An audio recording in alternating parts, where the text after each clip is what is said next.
आता राज ठाकरे यांच्या जागी अन्य कोणी नेता असता, समाजवादी पार्टीचा असता, काँग्रेसचा असता, किंवा शरद पवार साहेबांच्या राष्ट्रवादी काँग्रेसचा असता, किंवा आमच्यापैकी कोणी असतं, तर या विधानावर भारतीय जनता पक्ष, मिंदेंची सेना यांनी थैथयाट केला असता की कसा हिंदुत्वाचा अपमान झाला.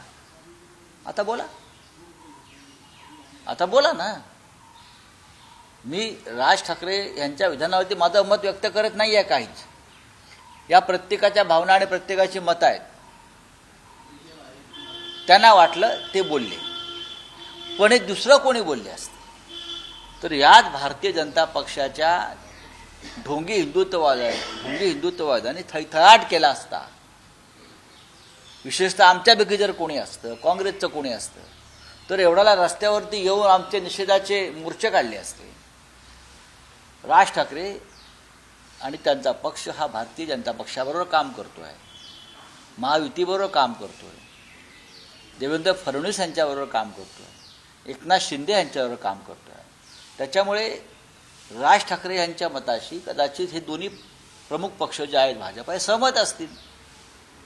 त्याच्यात त्यांनी मत व्यक्त केलं पाहिजे. राज ठाकरेंनी भूमिका आता पुन्हा बदलली आहे, ऊस बदलताना पाहायला मिळतात, त्याने भूमिका बदलताना पाहायला मिळतात. आता जरा पुरोगामी भूमिका घेतलेली आहे, याकडे कसं बघतात? काय पुरोगामी भूमिका मी का पाहिलं नाही. महाराष्ट्र हा पुरोगामीच आहे. आम्ही सगळे हिंदुत्ववादी जरी असलो तरी आम्ही पुरोगामी आहोत. आमचं हिंदुत्व हे नकली किंवा ढोंगी किंवा धर्मांधता असलेलं हिंदुत्व नाही आहे. प्रबोधनकार ठाकरे, माननीय बाळासाहेब ठाकरे, बरं का, ह्यांनी जे हिंदुत्व दिलं आहे ते पुरोगामी हिंदुत्वच आहे.